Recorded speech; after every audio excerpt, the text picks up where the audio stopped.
जय माता दी दोस्तों। ओम नमः शिवाय। आज हम इस वीडियो में अपने प्रभु को प्रसन्न करने के लिए सावन सोमवार की व्रत कथा सुनेंगे। हमारे प्रभु सावन सोमवार में विशेष कृपा करते हैं। उनके चरणों में चाहे कितने भी बुरे कर्मों वाला जाए, वह उस पर कृपा करके उसको धन्य कर देते हैं और उसके हृदय में भक्ति का संचार करके उसका हृदय पवित्र कर देते हैं। तो आइए हम सभी भक्ति और श्रद्धा पूर्वक भगवान शिव की कथा को शुरू करते हैं। बोलिए भगवान शिव शंकर की जय हो।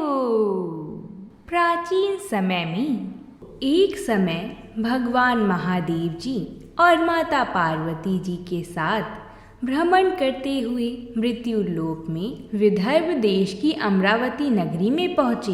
वह पूरी नगरी हर प्रकार के सुखों से परिपूर्ण थी। उस पुरी के राजा ने एक अति सुंदर शिव मंदिर बनवाया था। उसी मंदिर में महादेव जी और माता पार्वती निवास करने लगे।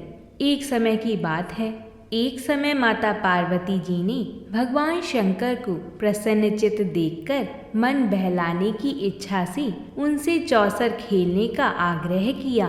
भगवान शंकर जी ने अपनी प्राण प्यारी की बात मानकर चौसर खेलना प्रारंभ किया। उसी समय उस मंदिर का पुजारी निमित्त बनकर मंदिर में आया और माता पार्वती जी ने उस पुजारी ब्राह्मण से एक प्रश्न किया कि इस चौसर की बाजी में किसकी जीत होगी।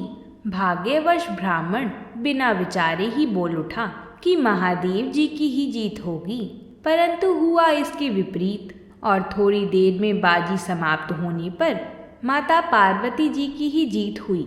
इस पर माता पार्वती जी को ब्राह्मण के झूठ बोलने के कारण बहुत क्रोध आया और उसको श्राप देने के लिए तैयार हो गई। यद्यपि महादेव जी ने पार्वती जी को बहुत समझाया, परंतु उन्होंने कुछ भी न मानकर ब्राह्मण को कोढ़ी होने का श्राप दे दिया। कुछ दिनों पश्चात पार्वती जी के श्रापवश होकर वह कोढ़ी हो गया और अनेक प्रकार के कष्टों को भोगने लगा। जब इस प्रकार उसको कष्ट भोगते हुए बहुत दिन हो गए तो एक दिन स्वर्ग की अप्सराएं भगवान शिव जी के मंदिर में पूजा करने के लिए आईं और पुजारी जी को शारीरिक कोढ़ से दुखी देखकर दया भाव से पूछा तो ब्राह्मण ने विनाश का वृत्तांत बताया कि भगवान शिव जी और माता पार्वती जी के चौसर खेलने और पार्वती जी के श्राप से ही मेरा ये हाल हुआ है। तब अप्सराएं यह सब कथा सुनकर कहने लगीं कि हे ब्राह्मण, अब तुमको अधिक दुख नहीं उठाना पड़ेगा। भगवान शंकर की कृपा से तुम्हारे सब दुख दूर हो जाएंगे। तुम सब व्रतों में उत्तम व्रत सोमवार व्रत को विधि पूर्वक करो। तब ब्राह्मण सोमवार व्रत की विधि को अप्सराओं से पूछने लगा। अप्सराएं कहने लगी कि सोमवार व्रत को स्नान आदि से निवृत्त होकर अच्छे वस्त्र धारण कर फिर आधा किलो खूब अच्छी तरह शुद्ध भुने हुए गेहूं का आटा लेकर उसका प्रसाद बनाओ और फिर उसके 3 भाग कर लो। फिर चंदन, अक्षत, फूल, धूप, नैवेद्य, बेलपत्र, धतूरा आदि लेकर प्रदोष काल में भगवान शंकर का पूजन करो। भगवान शंकर का पूजन भक्ति और श्रद्धा से युक्त होकर करो। फिर प्रसाद के 3 भागों में से एक भाग भगवान शंकर का प्रसाद समझकर उपस्थित सज्जनों को बांट दो और आप भी प्रसाद पालो। इस प्रकार 16 सोमवार तक व्रत करो। फिर 17वें सोमवार को पाव भर शुद्ध गेहूं का आटा लेकर उसकी बाटी बनाओ और उसमें घी, शक्कर, गुड़ परिणाम सहित मिलाकर चूरमा बनाओ और शिव जी का भोग लगाकर उपस्थित सज्जनों को बांट दो। साथ ही आप भी प्रसाद पालो। इस प्रकार करने से भगवान शंकर की कृपा से मनुष्य के सब मनोरथ पूरे हो जाते हैं। ऐसा कहकर अप्सराएं तो स्वर्ग चली गईं और उस ब्राह्मण ने अप्सराओं की कथा अनुसार विधिवत 16 सोमवार तक व्रत किया और भगवान शंकर की कृपा से रोग मुक्त होकर बड़े आनंद से रहने लगा। कुछ काल व्यतीत हो जाने पर भगवान शिव और माता पार्वती जी फिर उसी मंदिर में पधारे। उस ब्राह्मण को श्राप मुक्त देखकर पार्वती जी ने बड़े आश्चर्य से पूछा कि रोग मुक्त होने का क्या कारण है। तब ब्राह्मण ने 16 सोमवार की सब कथा सुनाई। माता पार्वती व्रत का वृतांत सुनकर बहुत ही प्रसन्न हुई और उन्होंने भी विधि पूर्वक इस व्रत को किया तथा व्रत के प्रभाव से उनके गए हुए पुत्र स्वामी कार्तिकेय स्वयं आकर माता के आज्ञाकारी हुए। कार्तिकेय जी को अपने विचारों में परिवर्तन होने का कारण जानने की बड़ी भारी इच्छा हुई और उन्होंने माता जी से इस रहस्य का कारण सुनने की इच्छा प्रकट की। तब माता पार्वती जी ने 16 सोमवार व्रत की कथा सुनाई। तब उन्होंने भी इस व्रत का प्रभाव सुनकर उनका एक मित्र ब्राह्मण बहुत दिनों से परदेश गया हुआ था, उससे मिलने की इच्छा से इस व्रत को धारण किया और उनका मित्र बहुत शीघ्र ही आकर कार्तिकेय जी से मिला और उनसे अकस्मात मिलने का रहस्य कार्तिकेय जी से पूछा। उन्होंने उत्तर दिया कि हमने तुमसे मिलने के लिए 16 सोमवार का व्रत किया था, उसी के प्रभाव से तुम मिले हो। ऐसा सुनकर ब्राह्मण ने भी अपने विवाह की इच्छा से विधि पूर्वक इस व्रत को किया। इस व्रत के प्रभाव से एक समय ब्राह्मण कार्यवश किसी दूसरे देश में गया तो उस समय वहां के राजा की कन्या का स्वयंवर था और अनेक देशों के राजकुमार राजकुमारी के साथ विवाह करने की इच्छा से वहां आए हुए थे। राजा ने यह प्रण किया हुआ था कि जिस राजकुमार के गले में आभूषणों से सजी हुई हथनी माला डाल देगी उसी के साथ अपनी कन्या का विवाह कर देगा। ब्राह्मण भी स्वयंवर देखने के लिए वहां गया हुआ था और भाग्यवश हथिनी ने माला ब्राह्मण के गले में डाल दी। राजा ने प्रतिज्ञा अनुसार अपनी कन्या का विवाह उस ब्राह्मण के साथ करा दिया और उसको बहुत धन दिया तथा उसका बहुत सम्मान करके संतुष्ट किया। ब्राह्मण उस राजकन्या को पाकर अति प्रसन्न से अपना जीवन व्यतीत करने लगा। एक समय उस राजकन्या ने अपने पति से कहा कि हे प्राणनाथ, आपने ऐसा कौन सा पुण्य काम किया था जिसके प्रभाव से हथिनी ने सब राजकुमार को छोड़कर आपके ही गले में वरमाला डाली। ब्राह्मण बोला कि प्रिय, मैंने अपने मित्र कार्तिकेय जी के कथा अनुसार 16 सोमवार का व्रत किया था। उसके प्रभाव से तुम जैसी रूपवान लक्ष्मी मुझको प्राप्त हुई हो। व्रत की ऐसी महिमा सुनकर राजकन्या को बड़ा आश्चर्य हुआ और पुत्र प्राप्त होने की इच्छा से व्रत करने लगी। भगवान शिव की कृपा से उसके गर्भ से एक अत्यंत सुंदर, धर्मात्मा, सुशील और विद्वान पुत्र उत्पन्न हुआ। माता पिता उस देव समान पुत्र को पाकर अति प्रसन्न से उसका पालन पोषण करने लगी। वह बड़ा हुआ तो एक दिन उसने अपनी माता से प्रश्न किया कि हे माता, आपने ऐसा कौन सा तप किया था जिससे मेरे जैसा पुत्र आपने अपने गर्भ में धारण किया। माता ने अपने पुत्र की प्रसन्नता के लिए वही 16 सोमवार व्रत का विधान कहा। जब पुत्र ने मनोवांछित फल देने वाले ऐसे सरल व्रत का वृतांत सुना तो वह भी राज्य अधिकार पाने की इच्छा से इस व्रत को करने लगा। उसी समय किसी देश के वृद्ध राजा के दूतों ने आकर उसको राजकन्या के योग्य समझकर कन्या का विवाह करके अति प्रसन्नता को प्राप्त हुआ। वृद्ध राजा के मृत्यु के पश्चात वही ब्राह्मण पुत्र राज्य सिंहासन पर बैठ गया, क्योंकि उस राजा के उस कन्या के अलावा कोई संतान नहीं थी।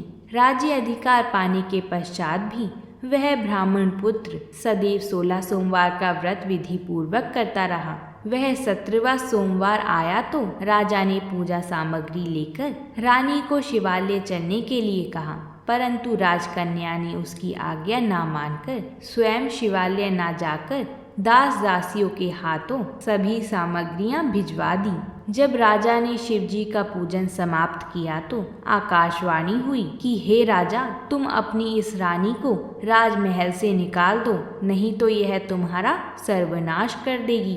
राजा को आकाशवाणी सुनकर बड़ा आश्चर्य और दुख हुआ और शिव जी की आकाशवाणी का सब वृतांत अपनी सभा में आकर सभी सदस्यों से कहा। सभासदों को यह सुनकर अत्यंत आश्चर्य हुआ और दुख हुआ कि जिस राजकन्या के कारण इसको राज प्राप्त हुआ उसी को निकालने के लिए सब प्रपंच रच रहा है, परंतु राजा ने उसको निकाल ही दिया। रानी अति दुखित होकर अपने भाग्य को कोसती हुई नगर से बाहर चली गई। पैरों में जूती नहीं, नंगे पैर, फटे हुए वस्त्र पहनी, भूख से दुखित रानी धीरे धीरे चलकर एक नगरी में पहुंची। वहां पर एक बुढ़िया कुछ सूत काटकर बेचने जा रही थी। रानी की दीन अवस्था देखकर कहने लगी कि तू मेरे साथ चलकर सूत बिकवा दे, मैं वृद्ध हूँ, कुछ भाव आदि का पता नहीं। रानी ने सूत की गठरी बुढ़िया के सर से उतारकर अपने सिर पर रख ली। अभी थोड़ी ही दूर गई होगी कि ऐसी आंधी आई कि बुढ़िया का सारा सूत पोटली समेत उड़ गया। बुढ़िया रोती और पछताती रह गई और रानी को अपने साथ से दूर रहने को कह दिया। तब रानी एक तेली के घर गई तो तेली के घर में जितने तेल के घड़े थे सब चटक गए। ऐसी दशा देखकर तेली ने उसको भाग्यहीन समझकर अपने घर से निकाल दिया। रानी इस प्रकार दुखी होकर एक नदी के तट पर जल पीने के लिए गई तो नदी का सब जल सूख गया। फिर रानी एक बाग में गई जिसमें एक बड़ा सुंदर सरोवर था। रानी जैसे ही जल पीने सीढ़ियों से नीचे उतरी, जल पीने के लिए उसने जैसे ही जल को स्पर्श किया वैसे ही नील कमल के समान जल में असंख्य कीड़े उत्पन्न हो गए और सारा जल गंदा हो गया। हताश होकर रानी ने अपने भाग्य को कोसते हुए इसी गंदे जल का पान किया और विश्राम करने के लिए एक पेड़ की शीतल छाया के नीचे गई तो पेड़ के सब पत्ते गिर गए। रानी जिस पेड़ के नीचे जाती उसी के पत्ते गिरने लगते। उस वन के पेड़ों की और सरोवर के जल को और सरोवर के जल की दशा देखकर उस वन के ग्वालों ने जो वहां पर अपनी गायों को चराते थे और सरोवर में जल पिलाते थे, बड़े दुखी भाव से यह सब कथा अपने गुसाई जी को सुनाई। वह उसी नगर के एक मंदिर के पुजारी थे। तब सभी ग्वालों ने रानी को गुसाई के पास ले गए। रानी के मुख की कांति और शोभा देखकर गुसाई जी को समझ आ गया कि यह अवश्य किसी कुलीन वंश की अबला दुखित स्त्री है। ऐसा सोचकर गुसाई जी ने रानी से कहा कि मैं तुम्हें अपनी पुत्री समान रखूंगा, तुम मेरे आश्रम में रहो, यहाँ तुमको किसी प्रकार के कष्ट नहीं होंगे। ऐसे वचन सुनकर रानी को कुछ धीरज हुआ और वह आश्रम में ही रहने लगी। परंतु जो भी भोजन बनाती उसे तथा जो जल भर कर लाती उसमें कीड़े पड़ जाते। अब गुसाई जी को भी बड़ा आश्चर्य हुआ और दुख हुआ तथा वह कहने लगे कि पुत्री, तुझ पर कौन से देवता का कोप है जो तेरी ऐसी दशा हो गई। तब गुसाई जी की बात सुनकर रानी ने शिव पूजा का सारा वृतांत गुसाई जी को सुनाया। तो गुसाई जी ने अनेक प्रकार से भगवान शंकर की स्तुति की और रानी से कहने लगे कि पुत्री, तुम सब मनोरथ पूर्ण करने वाले 16 सोमवार का व्रत करो, उसके प्रभाव से ही तुम्हारे सब कष्ट दूर होंगे। गुसाई जी की आज्ञा अनुसार रानी ने 16 सोमवार के व्रत किए और 17वें सोमवार को पूजन से राजा के हृदय में विचार उत्पन्न हुआ कि रानी को गए बहुत समय हो गया है, न जाने कहाँ भटकती होंगी, अब उसे ढूंढना चाहिए। यह विचार कर चारों दिशाओं में अपने दूतों को रानी को ढूंढने के लिए भेजा। ढूंढते ढूंढते गुसाई जी के आश्रम में भी पहुंच गए और उनको सब वृतांत सुनाकर रानी को अपने साथ ले जाने के लिए कहा, परंतु गुसाई जी ने रानी को नहीं भेजा। तब दूतों ने रानी का पता और सब वृतांत जाकर राजा को सुनाया। राजा सब वृतांत सुनकर स्वयं गुसाई जी के आश्रम में गए और गुसाई जी से विनती भाव से कहने लगे कि महाराज, यह महारानी मेरी पत्नी है।